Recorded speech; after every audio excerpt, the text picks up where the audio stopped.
দুনিয়া জমিন দেখবি, আমি আল্লাহ পাক আমার কুদরতটা দেখবি। এর জন্য আমি আল্লাহ তোদেরকে দুটো চোখ দান করে দিয়েছি। এ নওজওয়ান তরুণেরা, বাপেরা, মায়েরা, আপনারা কি জানেন এই এক একটা চোখে কতটা করে ক্যামেরা আল্লাহ রেখেছে? জানেন? এক মুহূর্তে জমিনের দিকে, এক মুহূর্তে আসমানের দিকে তাকায়, আল্লাহ পাক কতটা করে ক্যামেরা দিয়েছে। এক একটা চোখে 13,000 কোটি করে ক্যামেরা রয়েছে।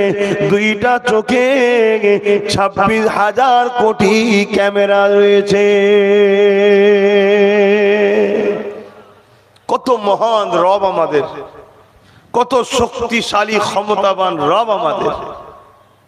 আবার প্রত্যেকটার সাথে একটা করে তার আলাদা আছে, একটার সাথে আর একটা লাগলে সঙ্গে সঙ্গে ফল্ট হয়ে যাবে। আবার এত নিখুঁত ভাবে বানিয়েছেন কে? সেই আল্লাহর জন্য আমরা কি করলাম? সেই আল্লাহর জন্য কি করলাম?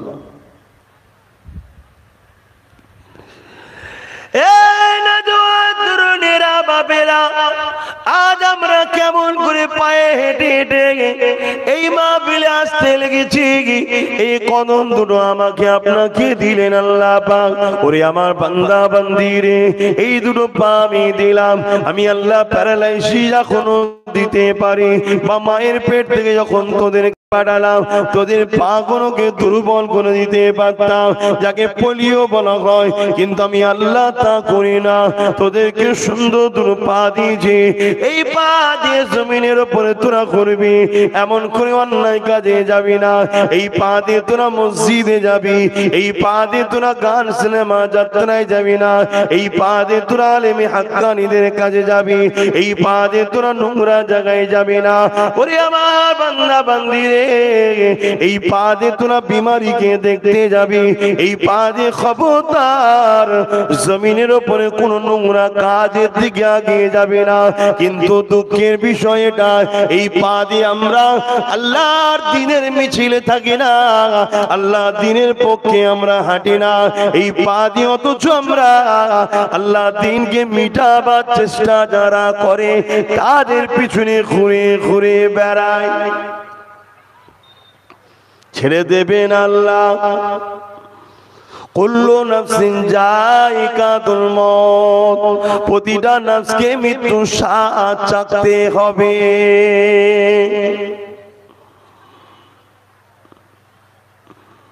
অসুবিধা হচ্ছে? শুনতে পাচ্ছেন, বুঝতে পারছেন তো? ভেবে দেখেছেন? এখানে এতগুলো যুবক বসে আছো, ভেবে দেখেছো তোমরা তোমাদের গ্রামের যুবকদের জানাজা হয়? এলাকার যুবক মরে না, জানাজা হয় তো? তোটা আমারও হতে পারে, তোমার হতে পারে না। ভেবে দেখেছো? এখনই হয়তো বুকে একটা পেন হবে, ওখানে আস্তে আস্তে লড়তিয়ে পড়ে যেতে পারো, কোনো গ্যারান্টি আছে? কি মুখ দেখাবে আল্লাহকে?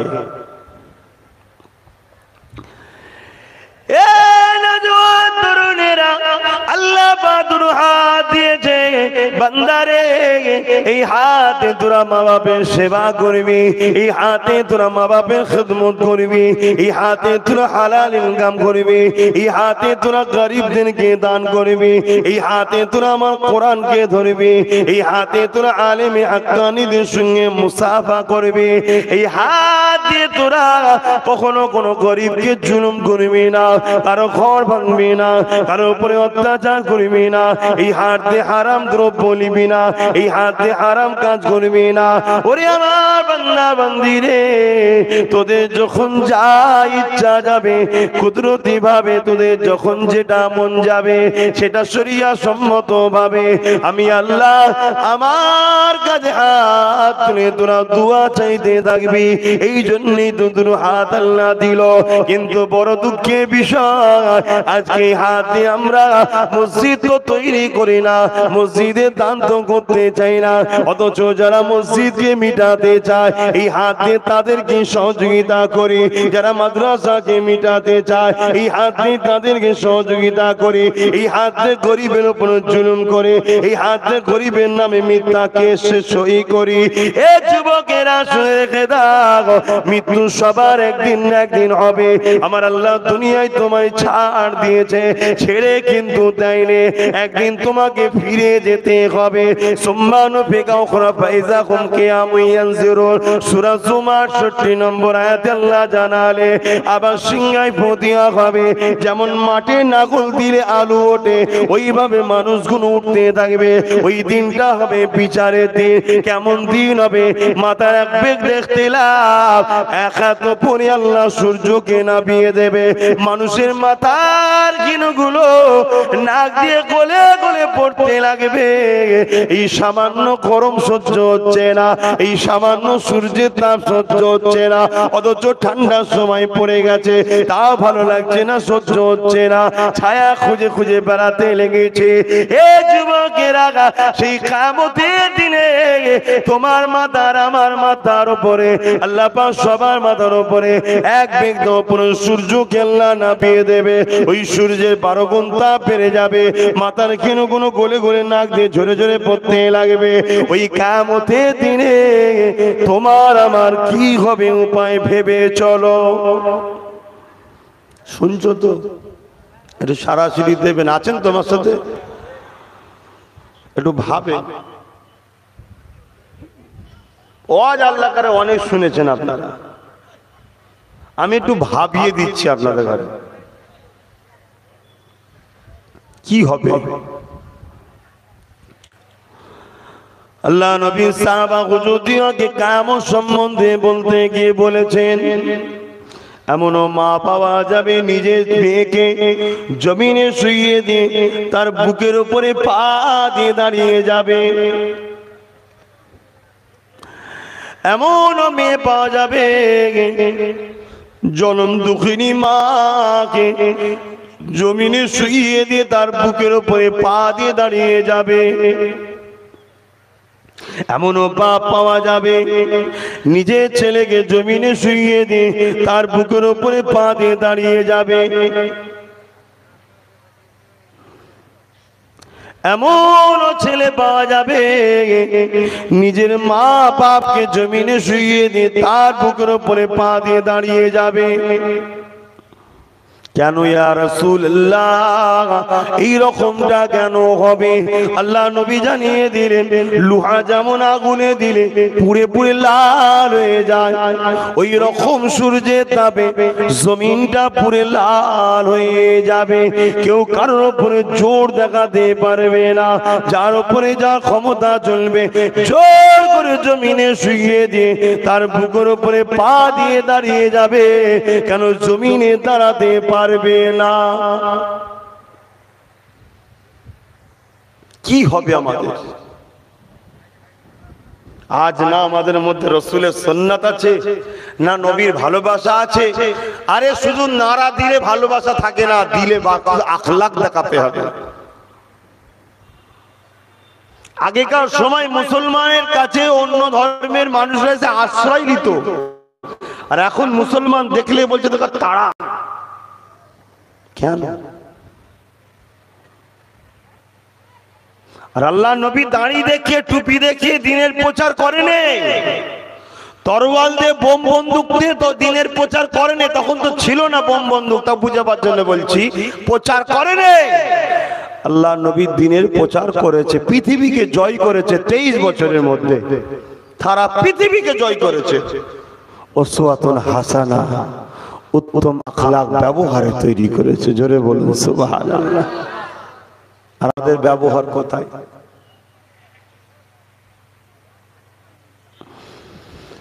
আজকে দিনে পৃথিবীর জমিনে 700 কোটি মানুষ রয়েছে। কত কোটি? এ যুবকেরা, মানুষের তো অভাব নাই, কিন্তু ভালো মানুষ কটা আছে এটাই জানতে হবে। এই দুনিয়ার মানুষগুলো যখন বরবাদের দিকে চলে যায়, খারাপের দিকে চলে যায়, অন্যায়ের দিকে চলে যায়, একত্ববাদকে ছেড়ে দিয়ে নিজেদের হাতে তৈরি করা নকল মাবুদের দিকে চলে যায়, ওই সময় দুনিয়ার বুকে ফিতনা ফাসাদটা বেড়ে যায়, রাহাজানি বেড়ে যায়, কাটাকাটি খুনোখুনি বেড়ে যায়। ওই সময়তে মহান স্রষ্টা রব্বুল আলামিন যুগে যুগে আসমানি কিতাব আর নবী আলাইহিস সালামদেরকে পাঠিয়েছে। আজ থেকে কিছু কম বেশি 2000 বছর আগে একজন নবী রাসূল এসেছিলেন, চলে গেলেন, যিনার নাম হলো হযরত ঈসা রূহুল্লাহ। আল্লাহ পাক যিনাকে আসমানে তুলে নিয়েছেন, তিনি আবার আসবেন, কিন্তু নবী হয়ে নয়, আমার নবী পাকের উম্মত দুনিয়া জমিনে আসবে। এ যুবকেরা, ওই সময়তে উনি চলে যাবার পর পৃথিবীর জমিনে 500 বছর হয়ে গেল, কোন নবী রাসূল আসে না, কেউ দ্বীনের প্রচার করা ছিল না, একত্ববাদের শিক্ষা দিবার কেউ ছিল না, মানবতা কি জিনিস জানাবার কেউ ছিল না, মা বাপের মর্যাদা কি জিনিস জানাবার কেউ ছিল না, রাষ্ট্রকে কিভাবে ভালোবাসতে হয় এই জানাবারও কেউ ছিল না, কিভাবে অর্থনীতি কাঠামোকে ডেভেলপমেন্ট করতে হবে, কিভাবে রাষ্ট্র পরিচালনা করতে হবে, কিভাবে সমাজ ব্যবস্থা করতে হবে, কিভাবে পরিবার ব্যবস্থা করতে হবে, কিভাবে শিক্ষা ব্যবস্থা করতে হবে, এসব কিছু ভুলে গিয়ে পৃথিবীর মানুষগুলো দুপায়ে পশুতে পরিণত হয়ে গেল। রোমের মতো সাম্রাজ্য, যারা তৎকালীন সময় নিজেদের ঘরে বড় এডুকেটেড পার্সন মনে করত, স্টেডিয়াম তৈরি করে গরিবের ছেলেদের ঘরে ওই স্টেডিয়ামের মধ্যে দিয়ে বাঘের সঙ্গে কুস্তি লাগিয়ে দিত, তারা গরিবের ছেলেরা বাঘের থাবাতে মারা যেত। এই ছিল তাদের শিক্ষার নামে বর্বরতা। ওই সময় পৃথিবীর মানুষকে মহান সৃষ্টিকর্তা আল্লাহ নাই সত্য কল্যাণের রাস্তা দেখাবেন বলে সর্বকালে সর্বশ্রেষ্ঠ নিয়ামত আল্লাহর সৃষ্টি ওমা আরসালনাকা ইল্লা রাহমাতাল লিল আলামিনকে পাঠিয়ে দিয়েছিলেন।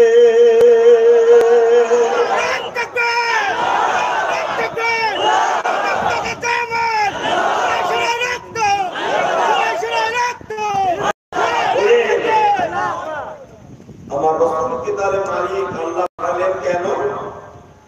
আমরা যাতে সভ্যতা শিখি, ইনসাফ শিখি, ইনসানিয়ত শিখি, রাষ্ট্র পরিচালনা শিখি, এডুকেশন শিখি, সংসার জীবন শিখি, অর্থনীতি জীবন শিখি এবং একত্ববাদের দাসত্ব করা শিখি।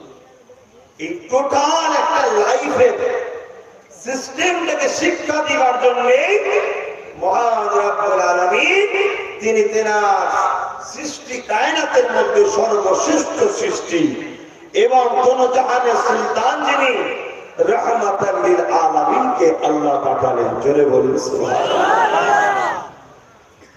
দুনিয়া জমিনে আসার পরে তিনি আস্তে আস্তে লালন পালন হয়ে বড় হতে লাগলেন। 40 বছর যখন তিনার বয়স হয়ে গেল, এবারে আল্লাহ পাক তিনাকে আদেশ করে দিলেন, আপনি আপনার কাজটা শুরু করুন। এখানে একটা কথা জিজ্ঞেস করছি, 40 বছর বয়সে রাসূল দ্বীনের প্রচারের কাজ শুরু করলেন আল্লাহর হুকুমে। 40 বছরের আগেও আহলে সুন্নাত ওয়াল জামাতের আকীদার মাসলা হলো আমার নবী কিন্তু নবী ছিলেন। জোরে বলুন সুবহানাল্লাহ। এই আকীদা নিয়ে কিন্তু সমাজে একটা মতবিরোধ, মতৈক্য, বিভ্রান্তি তৈরি হচ্ছে। আপনারা মনে রাখবেন, আমার নবী তখন নবী ছিল যখন এই মাটি ছিল না। কথা কিছু বুঝতে পারলেন?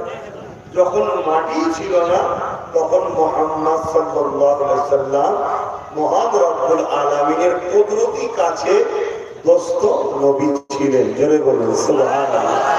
এই আকীদাটা হলো ঈমান। এর বাইরে আকীদা গেলে আপনি বরবাদ হয়ে যাবেন। ঈমানটা ঠিক রাখবেন। আল্লাহ আমাদের সকলকে রাসূলের প্রেমিক বানান, বলুন আল্লাহুম্মা আমিন। আজ কিছু মানুষ উঠে পড়ে লেগেছে আমার নবীর দুশমন আমাদের ঘরে বানাবে বলে। এই জায়গা থেকে যেন আল্লাহ আমাদের ঘরের বাচ্চাদের, আমাদের ভাইদের, আমাদের মা বাপেদের এবং আমাদের নসলে যত বাচ্চা আসবে সবাইকে যেন মোস্তফার দরবারের কুকুর বলে আল্লাহ কবুল করে নেয়, বলুন আমিন। অসুবিধা আছে নাকি? নবীর দরবারের কুকুর হতে পারলেও লাভ আছে রে বাবা। আপনি বলবেন কুকুর তো না পাক, আপনি ওইদিকে দেখছেন কেন? আল্লাহ পাক হযরতে মাওলা আলীকে বাঘ বলেছে, কথা বুঝে আসছে না? তাহলে কি বাঘের থেকে মানুষ তো শ্রেষ্ঠ? তাহলে কি ব্যাপার না? কুকুর যেভাবে মনিব ভক্ত হয়, প্রবাদ বাক্য আছে, কুকুর যেভাবে মনিব ভক্ত হয় ওই ভক্ত যেন আল্লাহ আমাদেরকে বানায়, এটা বোঝাতে চাইছে। মানে সবসময় হিংসার নজরে নিলে হয় না, তার প্রেমটার ভেতরে কি আছে ঢুকতে হয়। আল্লাহ নবী দুনিয়া জমিনে আসলেন। নবী আমার চাকরি তো কবি পেয়েছে যেদিন আল্লাহ সৃষ্টি করেছিলেন, সেদিনই নবী চাকরি পেয়েছেন নবুয়তের। তবে দুনিয়া জমিনে আসার পরে নবী আমার 40 বছর বয়সে চাকরিতে জয়েন করে কাজটা শুরু করেছিলেন। বুঝতে পারছি তো? আল্লাহ নবী কাবা শরীফের পাশে এলাকার মসজিদ ডাক দিল, ও আমার এলাকার মানুষেরা আসেন, আমার কথা শুনে সবাই জড়ো হয়ে গেল। বাপরে ভাইরে মারে বোনরে, এত সহজ ইসলাম পেয়ে গেছি বলে ইসলামের গুরুত্ব আমাদের কাছে কমে গেছে। কিন্তু শুনে রাখেন, এই পৃথিবীর জমিনে বাপেরাই নিজেদের মেয়েগুলোকে হত্যা করে দিত। এই নারীদেরকে বাঁচাবার স্বাধীনতা এই জমিনের উপরে আমার মুহাম্মদ রাসূল দিয়েছে।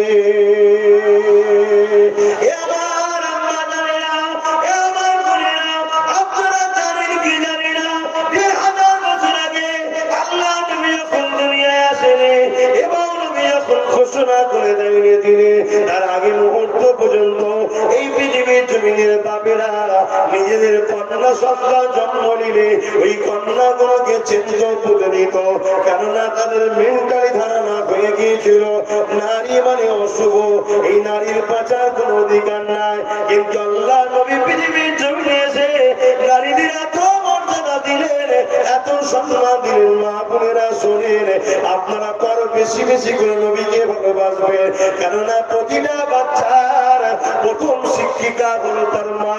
মা যদি ছোটবেলা থেকে ওই বাচ্চাকে শিক্ষা দেয়, বাবা তুমি চাই করো নাই করো, ডাক্তার হও হও, দোয়া করি ডাক্তার করুক আল্লাহ, জজ আবার সঙ্গত হও, দোয়া করি বাবা আল্লাহ তোমায় করো।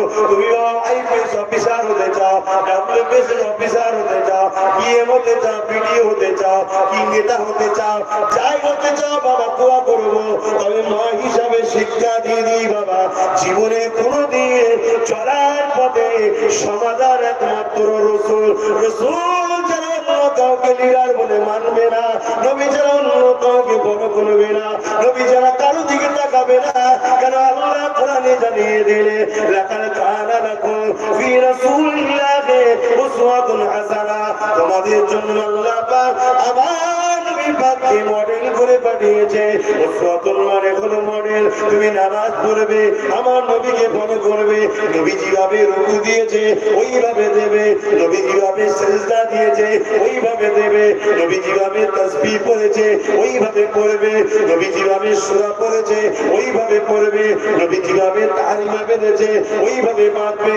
এ বাবা ছেলে, তোর মা হয়ে বলে দিয়ে যায়, তুই বাবা আস্তে আস্তে বড় হবি, দোয়া করি বাবা তোর জীবনে একটাই নসিহত করে গেলাম, তোর গলাতে যেন মুহাম্মদ রাসূলের জীবনীটা ঝুলানো থাকে, অর্থাৎ তোর চলনটা নবীর স্টাইলে হবে, তোর খাওয়া দাওয়াটা নবীর স্টাইলে হবে, তোর ব্যবসা বাণিজ্যটা নবীর স্টাইলে হবে, তোর উঠা বসাটা নবীর স্টাইলে হবে, তোর সংসার জীবনটা নবীর স্টাইলে হবে। বিচার করবি নবী নবী নবী নবী করবি, তাহলে মনে রাখবি দুনিয়াতে আল্লাহ তোকে ইজ্জত দেবে, আর পরকালে মুস্তাফার গোলাম হয়ে জান্নাতে চলে যাবি।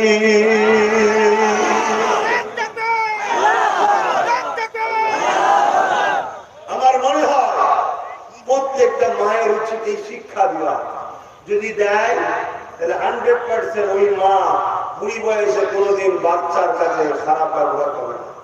100%। কথা বুঝে আসছে না? কেন? যে যার হৃদয়ে মুহাম্মদ রাসূলের ভালোবাসা ও আদর্শ থাকবে সে কখনো মাকে আঘাত দিতে পারে না। এটা একদম অসম্ভব। আজ আমাদের ছেলেরা ছোটবেলা থেকে কখনো নবীর আদর্শ, নবীর প্রেম, নবীর যে কি গুরুত্ব, নবীর যে কি ভূমিকা ইসলামে আমাদের বাচ্চারাই জানে না। তাই আমাদের বাচ্চাগুলোকে খুব সহজে একদল মানুষ নবীর থেকে সারা বড় প্ল্যান চালাচ্ছে, খুব সহজে করে ফেলছে। আর আমাদের বাচ্চারা বোঝে না, তারা তাদের সব চক্রান্তের ফাঁদে পা দিয়ে দ্রুত নবীর থেকে সরে যায়। তারপরে যখন আমরা এসে বলি বাবা শোনাবো, নবীর কথা শোনাবো, নবীর কথা শোনাবো, আমাদের বাচ্চারা শুনতে আর চায় না। ওই জায়গায় নাচ হচ্ছে দেখতে যায়। আমাদের ছেলেদের মেন্টালিটি এখন নবী আর শুনতে চাইছে না। অথচ এই সমাজ যখন গোলামের শিকলে বন্দী ছিল, এই সমাজ যখন দুনিয়ার প্রভুদের পায়ে তোলাতে পড়েছিল, এই সমাজ যখন আবু জেহেল উতবার মতো চরিত্রহীনদের জালে শিকার হয়েছিল, এই সমাজকে পৃথিবীর বুক থেকে এমন করে জালিমদের হাত থেকে আজাদ করিয়ে দাসত্ব শিকলটা ভেঙে দিয়ে আজাদি দিয়ে এক আল্লাহ দাসত্ব করা শিখালো কে?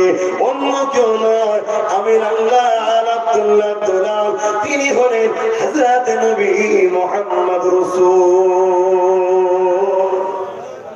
বলুন না সুবহানাল্লাহ, জবান খুলে বলুন সুবহানাল্লাহ।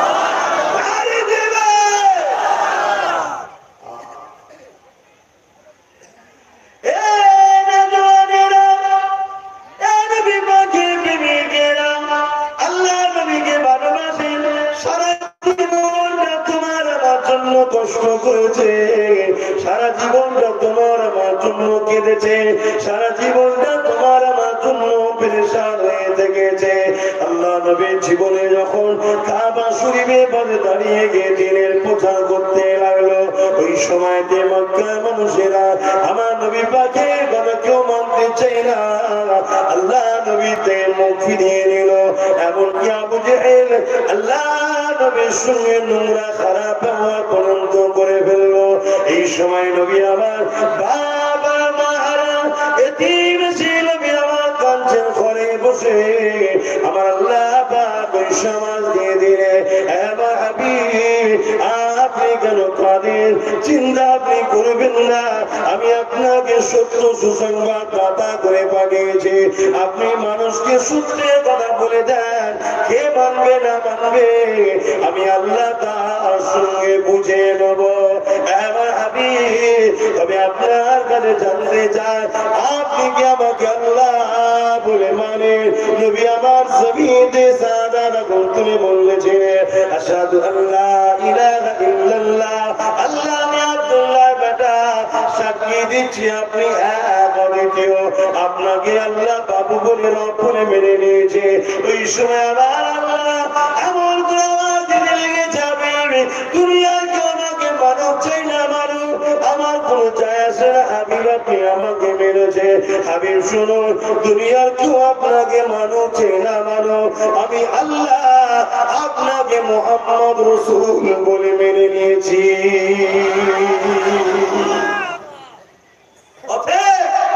দুনিয়ার কেউ যদি আমার নবীর কথা না শুনতে চায়, আমার নবীর কিচ্ছু যায় আসে না।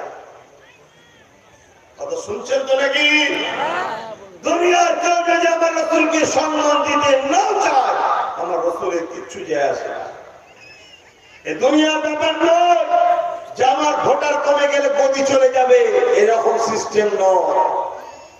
এই মহান রব্বুল আলামিন তিনি তিনার হাবিবের মাকাম বাড়িয়েছে, সম্মান দিয়েছে, ইজ্জত দিয়েছে, এত ইজ্জত দিয়েছে, এত ইজ্জত দিয়েছে, দুনিয়ার কেউ যদি তিনার পক্ষে নাও থাকে, তথাপি আমার আল্লাহ তিনাকে জিজ্ঞাসা করবেন, হাবিব আপনার উম্মতরা আমাকে মানলো না কেন?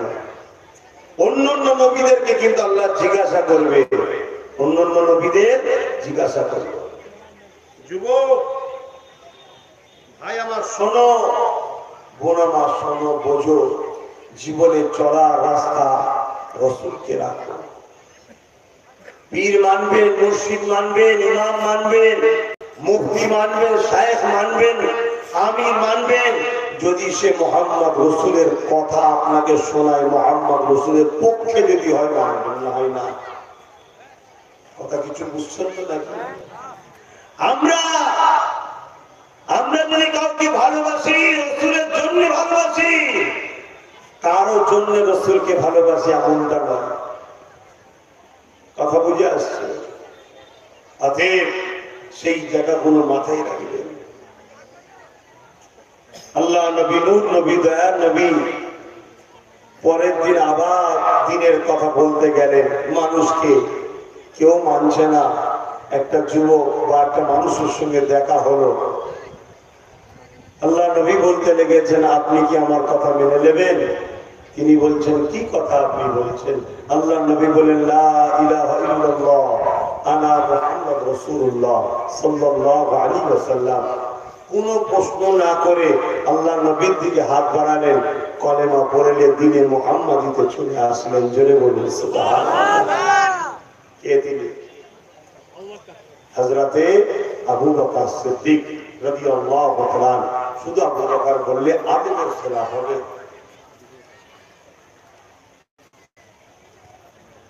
আল্লাহ নবী এমন করে হযরতে আবু বকরকে নিয়ে কাবা শরীফের পাশে দাঁড়িয়ে গেলেন। দাঁড়িয়ে গিয়ে এলাকার মানুষকে ডাক দিতে লাগলেন। আল্লাহ নবী আবু বকরকে বলে, হযরতে আবু বকর, এবারে আপনি একটু দিনের প্রচার করুন। আপনি তো আমাকে মেরেছেন, আপনি একটু বলুন। এলাকার মানুষ হযরতে আবু বকর জিজ্ঞাসা করলো, এলাকার মানুষেরা তোমরা আমাকে পূর্ণ জড়িয়ে দেখো।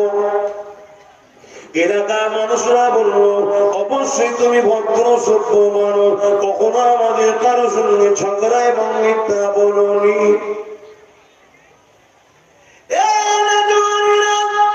আল্লাহ নবী সাহাবী হযরত আবু বকর সিদ্দিক ওই সময় বলেছিলেন, ও আমার এলাকার মানুষেরা, মালিক হলেন একজন আল্লাহ। তিনি এনাকে পাঠিয়েছেন আখিরি নবী হযরত মুহাম্মদ রাসূলুল্লাহ। তাওরাতে জিনান মুহাম্মদ, সুবুরে জিনান মুহাম্মদ, ইনজিলে জিনান মুহাম্মদ, শাইফাতে জিনান মুহাম্মদ। ইনি হলেন সেই মুহাম্মদ রাসূলুল্লাহ। এনাকে আপনারা নবী বলে মেনে নেন। এই কথা যখনই বলেছিল, তৎকালীন সময় মক্কার জালিমরা, চরিত্রহীন অভদ্ররা, তারা এমন করে পাথর নিয়ে আবু বকরকে মারতে লেগেছিল। এই যুবক শোনো, আজ আমরা দুনিয়া দুনিয়া দুনিয়া দুনিয়া করে পাগল হয়ে আছি।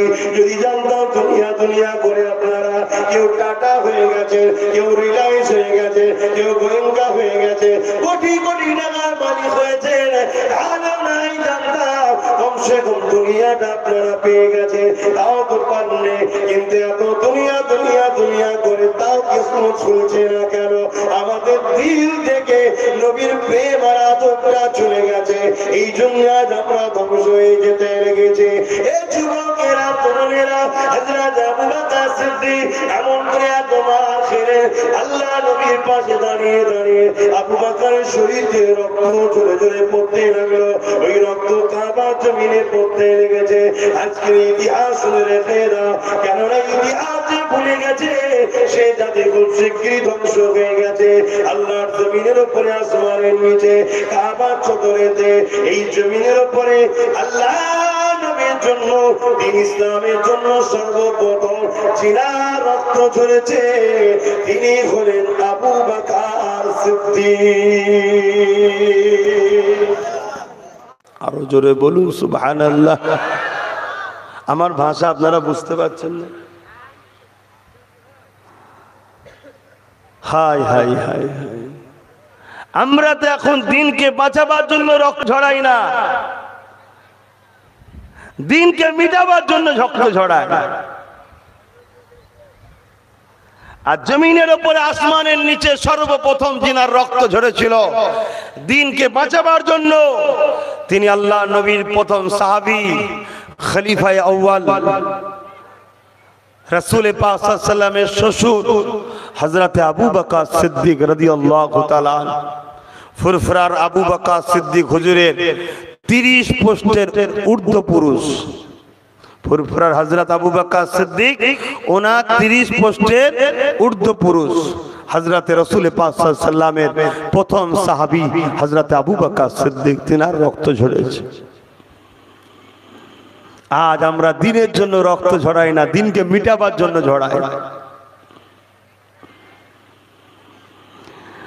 আমাদের দুনিয়া জমিনে আজ আমরা নবীর মাদ্রাসাকে বাঁচাবার জন্য রক্ত ঝরাই না, অথচ নবীর মাদ্রাসাকে মিটাবার জন্য রক্ত ঝরাই। আমরাই করি। কি গো করেন না? বুকে হাত দিয়ে চিন্তা করে দেখুন না। গরম হচ্ছে আপনাদের? গরম হচ্ছে? ঠিক করে বলছেন না কেন? গরম হচ্ছে হ্যাঁ কি না? হয়নি?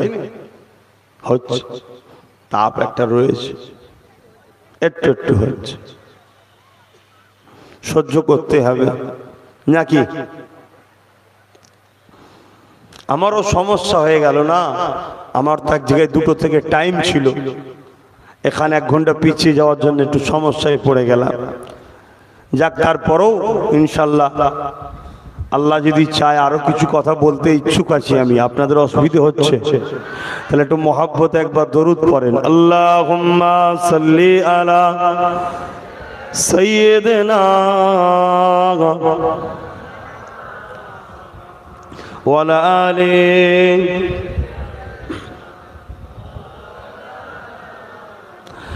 रातें भी मदीने की,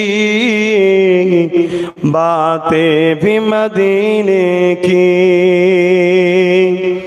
रातें भी मदीने की, बातें भी मदीने की, जीने में ये जीना है, क्या बात है जीने की। अरसा हुआ तैबा की जिस गलियों से गुजरे थे, अरसा हुआ तैबा की जिस गलियों से गुजरे थे, इस वक्त भी गलियों से खुशबू है पसीने की। বলুন না সুবহানাল্লাহ। যারা হজ করতে গেছেদেরকে জিজ্ঞাসা করুন, আজও মদিনা মক্কা শরীফে যেসব গলি দিয়ে আমার রসুল ঘুরেছেন, ওখানে এখনো রসুলের পাসিনার খুশবু পাওয়া যায়। জোরে বলুন সুবহানাল্লাহ। এখন যদি কেউ ওই আবু জেহেল উতবা সাইবা মার্কার লোক হজ করতে যায়, সে যদি না পায় আমায় দোষ দেবেন না, জানো আমি পেয়েছি তাই বললাম। কথা বুঝছেন না? বোঝেন না কেন? আমার জানি, আমরা পড়েছি রাসূলের পাক সাল্লাল্লাহু আলাইহি ওয়াসাল্লামের ঘর মুবারককে ঘিরে ফেলেছিল, জানেন তো নাকি? নবী তাদের সামনে দিয়ে গেছে, দেখতে পায়নি, নবীকে পাক সাল্লাল্লাহু আলাইহি ওয়াসাল্লাম দেখতে পায়নি। তা আজও যদি না কে আপনার না আসে, আপনি অস্বীকার করবেন না। আমরা পেয়েছি, আমরা জানি রাসূলের পাক সাল্লাল্লাহু আলাইহি ওয়াসাল্লাম খুশবু নবী। জোরে বলুন সুবহানাল্লাহ। নবী হায়াতুন নবী, মানেন তো? আল্লাহ নবী হায়াতুন নবী। নবী পাক সাল্লাল্লাহু আলাইহি ওয়াসাল্লাম রওজা মুবারকে এখনো সশরীরে আমাদের জন্য আল্লাহ দরবারে কাঁদছেন এবং তিনারা নামাজও পড়েন, রেজেকও পান। জোরে বলুন সুবহানাল্লাহ। যদি বলেন এটা কি করে হয়, আল্লাহর ক্ষমতা। কার ক্ষমতা? আল্লাহর ক্ষমতা আছে না নাই? আল্লাহ পাক এই বডিটাকে মায়ের পেটে তৈরি করেছে। খুব ভালো করে শুনুন, এই বডিটাকে মায়ের পেটে তৈরি করেছে। এই বডিতে গোস্ত আছে, হাড় আছে, রগ রিসা দিয়েছে, লাস্টে চামড়া দিয়ে লেপে দিয়েছে, সুন্দর করে প্যাকিং করে দিয়েছে। ভাষায় একটু এদিক ওদিক হতে পারে, ধরে নেবেন। দিবার পরে 120 দিন পরে এই বডিটা মায়ের পেটে লড়ে ওঠে বাচ্চাটা। কতদিন পর? কেন? ওই তখনই রুটা দেওয়া হয়। রুটা দেওয়া হয়। তো রু দিলেই বডি তখন এবার লড়া শুরু হলো, জান আত্মা। তা আমার হুজুর পাক সাল্লাল্লাহু আলাইহি সাল্লামের রু মুবারক অবশ্যই আল্লাহ পাকের হুকুম, যেটা শরিয়াতের নিয়ম, সেই অনুযায়ী রাসূল পাক সাল্লাল্লাহু আলাইহি সাল্লাম রু মুবারক বড় আদবের সাথে কিছু কিছু আল্লাহর মাহবুব বান্দারাও বলেছে যে মৃত্যু শখ করেছিল, আল্লাহ সবাই আপনার হাবিবকে ছোবে, আমার কি কপালে হবে না? তা আমি একবার আপনার হাবিবকে ছোবো, তাই ওই মৃত্যু হয়েছিলেন। জোরে বলুন সুবহানাল্লাহ। রু মুবারককে যখন কবজ করা হয়, আল্লাহ বলেছেন, ওয়াদা করেছেন কোরআনের মধ্যে, আমার এক জায়গা থেকে আরেকটা জায়গা হলো আলা, আরো উত্তম, আরো ভালো, আরো সুন্দর, আরো শ্রেষ্ঠ। তাই আমার রাসূল পাক সাল্লাল্লাহু আলাইহি ওয়াসাল্লামের রূহ মুবারককে যখন আল্লাহর আরশে আজিমের উপরে নিয়ে যাওয়া হয়, তখন তিনি বলতে লাগলেন, আল্লাহ আমাকে রাখবেন কোথায়? আমার আল্লাহ পাক কুদরতি জবানে বলেছিলেন, আমার হাবিবের রূহ তুমি আমার আরশে থাকো। তখন আল্লাহ রাসূলের রূহ বলেছিলেন, আল্লাহ আপনার ওয়াদা তো হক, ওয়াদাল্লাহি হকুন, আপনি তো সত্য আদা করেন। বেশক সত্য আদা করি, তাহলে না আপনি বলেছেন আপনার এক জায়গা থেকে আরেক জায়গা উত্তম। আমি তো ছিলাম আপনার হাবিবের জিসম মুবারকের মধ্যে, আপনি যখন নিয়ে এসেছেন আপনার হাবিবের থেকে উত্তম জায়গায় আমায় রাখতে হবে। তখন আল্লাহ পাক কুদরতি হাসা হেসে বলেন, এ আমার হাবিবের রূহ শোনো, আমার হাবিবের, আমার সৃষ্টির মধ্যে আমার হাবিবের মতো শ্রেষ্ঠ আর কিছু নাই। জোরে বলুন সুবহানাল্লাহ। তখন আমার আল্লাহ সেই রূহ মুবারককে আবার আমার রাসূল পাক সাল্লাল্লাহু আলাইহি ওয়াসাল্লামের জিসম মুবারকে ফিরিয়ে দিয়েছেন। শুধু আমার নয়, সমস্ত নবী আলাইহিমুস সালাম এবং শহীদানদের রূহকে ফিরিয়ে দেওয়া হয়। তারা কবর মুবারকে জিন্দা খান এবং নামাজও পড়েন। জোরে বলুন সুবহানাল্লাহ। একটা ইতিহাস আপনাদেরকে শোনাচ্ছি। ইতিহাস মানেন তো? এ যে ইতিহাস মানে না সে তো ধ্বংস হয়ে যাবে। আমরা ভারতীয়, আমাদের ইতিহাস আছে না নাই? 200 বছর ধরে এই দেশকে শাসন করেছিল কারা? ইংরেজরা। ইংরেজরা আমাদের গায়ে গুড় দিয়ে চাটতো তো নাকি?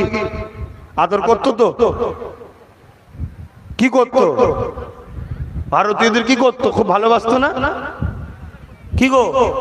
তো এই ইতিহাসটা যদি ভুলে যান, তাহলে আবার ইংরেজ নিয়ে আসবেন তো তাহলে। আর যারা ইতিহাস জানবে, জোরে সর্বনাশ, এত বড় বদমাইশ, এত বড় শয়তানিরা, এরা যে দেশে ছিল ওই দেশের মানুষের রক্ত সিলিঞ্চিতে বার করে আমার ভারতীয়দের রক্ত ইংল্যান্ডের জমিনে, ব্রিটেনের জমিনে পাঠাতো। নীলকর চাষিদের উপরে কি অত্যাচার করেছে, হিন্দু মুসলমানের সবসময় বিভাজন করেছে। আজ একদল লোক হিন্দু মুসলমান বিভাজন করছে, দেখেন না? বুঝলেন, আমি জলসা করতে এসেছি, তাই ওই বিষয়ে বেশি কিছু বলছি না, কিন্তু টাচ দিলাম কেন দেশকে ভালোবাসা এটাও আমার ইসলাম। জোরে বলুন সুবহানাল্লাহ। আমি অন্য ধর্মের লোক নয়, আমি ইসলাম ধর্মের লোক।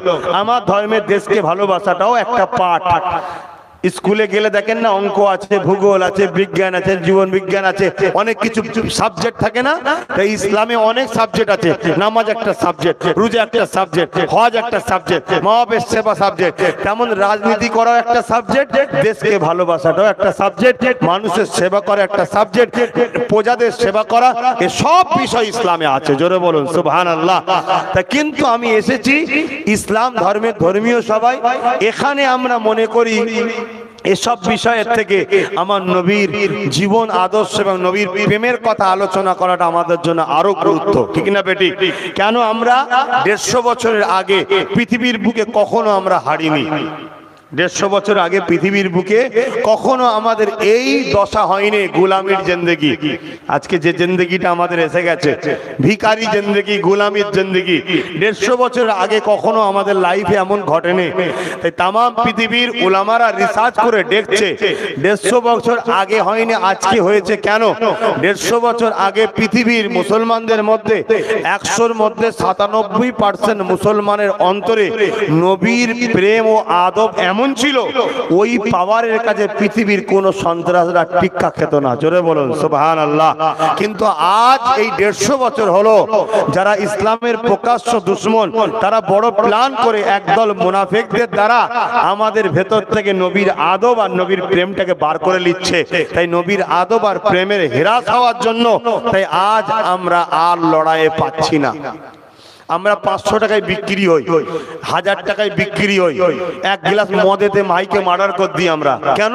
আমাদের মধ্যে সেই ইমানের পাওয়ার, ইমানের তাপ ইমান নাই। আর ইমানটা কি? রাসূলের আদব আর নবীর প্রেম। জোরে বলুন সুবহানাল্লাহ। কথা মাথায় ঢুকছে তো নাকি আপনাদের?